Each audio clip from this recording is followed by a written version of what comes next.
ছয়টি ভাগ্নে, 6টি ভাগ্নে লোক থেকে বড় লোকে গমন করেছে।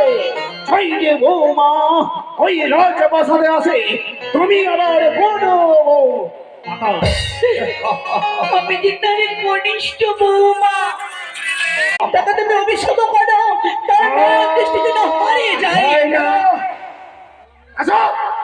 ভয় নাই বেহুলা সুন্দরী রথের সারথি পদমা কুমারী, তোমার কাছে গিয়ে রয়েছে অগ্নি বস্ত্র শাড়ি, তাদের তোমার মামা শ্বশুরের অঙ্গে ছেড়ে দাও, সে অন্ধ তাই বলি মা, তাই বলি এই অগ্নিবস্ত্র শাড়ি ছেড়ে দিলাম।